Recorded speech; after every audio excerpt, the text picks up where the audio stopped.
To be honest with you, we already have. Our party is a coalition of the oppressed, of the abandoned, unemployed, of the poor, and downtrodden. So what we're looking for is more partnership and enlargement of, our platform to accommodate more of the people out there who want their voices to be heard, who want to chart a new path and course for themselves and this country, Nigeria. So we always invite others to join us, but in this case, they haven't reached out to us yet. We understand that we don't have time on our hands, and we're just 17 days to the election. Right. And we have been campaigning. Maybe that's the reason why there's a little bit of difference. Some of these parties are not out there. We're out there, just came back from Bauchi, Gombe, went to the Yankari Game Reserve, I went to Jos. So we really haven't had time to be sitting around holding too many meetings. We are meeting with Nigerian people who are going to vote on February 16, 2019. So we aren't quite sure how this coalition would form or how it would work. Do you have an idea? That's why I don't know, because I was not part of those meetings. There was a coalition before called PACT, and Fela Durotoye won. Kingsley disagreed with him. Now, I don't know how this is going to produce a single, but I would assume that they figured out how that will work. What I'm saying is that our focus at this point is winning the election. And as we go along, we hope more and more people will join us in making sure that this old order is finally retired and discarded. All right, you just said that they haven't asked you yet.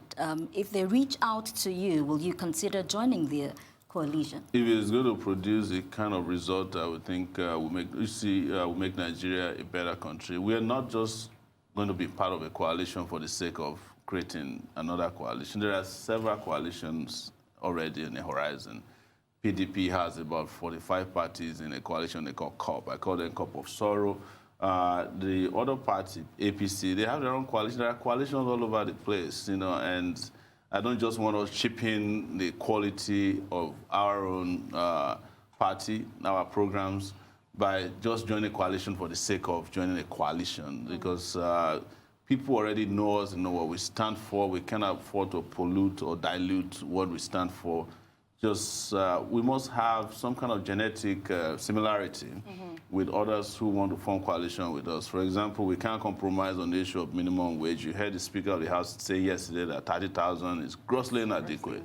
Now, for the first time. But before now, they used to ridicule us when we say minimum wage of 100,000 is a starting point for a living wage. The Speaker of the House is saying yesterday, he's using the word even living wage, which has been a mantra for a while. So we can't just join a coalition of people who don't understand us, who don't stand for the same things we stand for.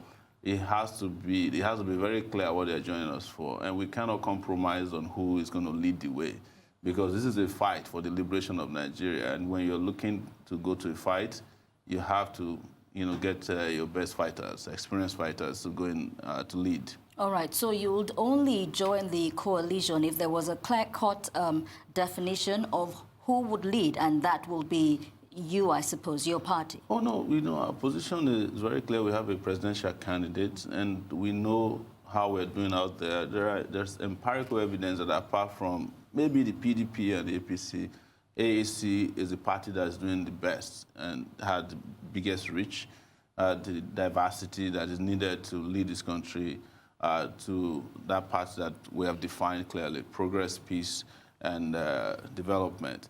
Any other party that's coming to join us cannot be a party that's just sitting down in a corner. It's not going to be a party that is based online alone. It has to be a party based offline and online, and has the reach and the appeal that we think is important for us to defeat. We have two behemoths to defeat. You cannot put ahead of you a weak footing at this point. That's very important.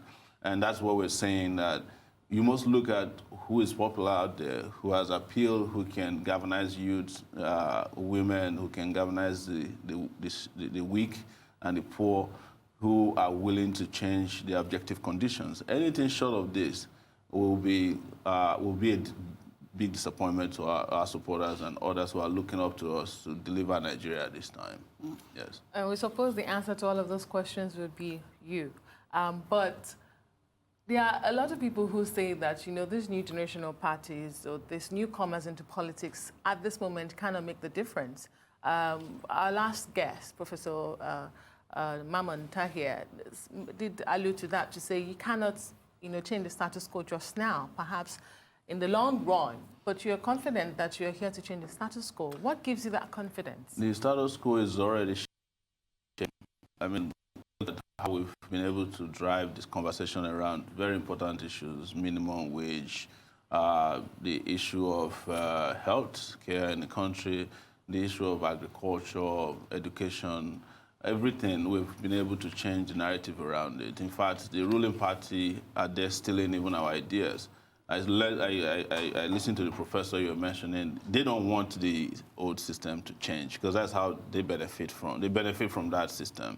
And what we're saying here is that it's up to young people in Nigeria, old people in Nigeria, Nigerians in general who are suffering to say, look, enough is enough. Nobody's going to wait for another 4 years of this, with due respect nonsense to continue.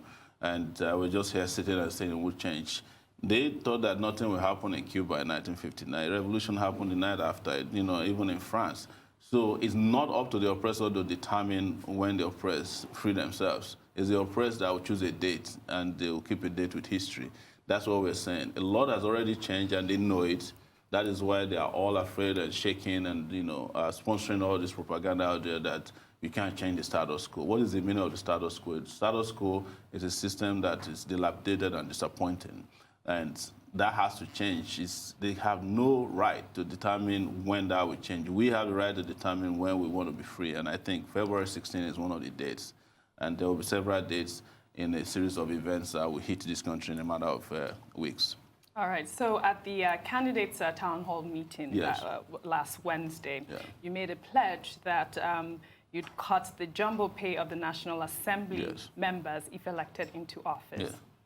And that your government will pay 100,000 Naira minimum as wage. minimum wage. Yeah. How can you guarantee this? We can guarantee that because there are rules and laws governing how much everybody gets paid in terms of remuneration. There's a body constitutionally empowered to do that. And with our research with them, I think the revenue mobilization body in the country, is that an average lawmaker is not supposed to get paid more than about ₦1 million. So they are breaching the laws of the land by paying themselves 14 million naira per month. And what you discover is that an average Nigerian worker, even if they were to be paid 30,000 naira per month, it would take them 38 years to make what a lawmaker is making in a month. That's unfair, that's unjust, and that's unacceptable. So we're saying that this country cannot continue to be at the mercy of these greedy individuals, whether they're lawmakers or wherever they may be, that we must bring them under the law. And we'll bring them in with the law. That's what it says. The thing about minimum wage is that, we know the number of workers and how much can take a worker from the first day of the month to the end. It takes, if you are feeding on 1,000 naira, it will take you 30,000 naira to feed in a month. That's just feeding. If you have to rent a house, 20,000, that's already 50,000. If you have to pay school fees for your children in a household, we're already talking about 70,000. If you have to if you had any medical issue at all, it takes you no less than 10,000 naira. If you're nobody. And how can you then be paying somebody 30,000 naira and you expect them to perform optimally at work? And beyond that, you don't expect them to be corrupt. So it's also a way of solving the corruption problem. It's about propping up the lifestyle of workers. And most importantly, it will kickstart and jumpstart the economy. Because I don't know what economists think about when they think that you can pay somebody huge jumbo salaries on one end and you pay the others who are supposed to be supportive nothing, and you expect the economy to work. People who get paid the lowest salaries or wages in Nigeria are the ones who actually spend money in the country. The people who get paid jumbo salaries, the moment they make their money, convert it to dollars, and they're out of the country the next day. It benefits people outside, but people who get paid salaries of a living wage, you spend it here, and it promotes, it helps the economy very well. That's why I tell people that I'm a better economist than these World Bank economists who are roaming the streets all over the place, lying about quality of life. That's easy to say, and then we're hoping that these are not just bogus promises. Because the question is and should be, how do you intend to fund, source, and even sustain this 100,000 minimum wage that you talk about? The question you should ask me is, how much will it cost for us to pay our workers 100,000? You'll be surprised. So it would take a wage bill to by about 1.3 trillion naira, 1.3 trillion, 1.5 trillion naira. And that is small compared to how much, they steal in this country. They steal $5 billion every month through corruption. Let's assume that we're able to plug half of that. We already have $2.5 billion to spend on workers. And when you invest in workers, you're investing in everybody pretty much, because they send their children to school, they will buy from people who are, subsistence farmers. They will invest in, small and medium scale industries, and the economy will be job started. But don't forget that this is just not pumping money into the economy. It's going to happen in addition to improving electricity, which we want to increase it from 3,000 megawatts to 24,000 megawatts in the country. It has to do with building infrastructure. It has to do with additional 5 million jobs that will create through agriculture, through solar energy provision, in addition to add to our electrical grid. It would have something to do with security in the country. It will have something to do with health, education, agriculture, and tourism. So that's what we call Spicer Heat. Things are going to be happening a lot. As I always say, Nigeria will become a construction site. So everybody will be busy.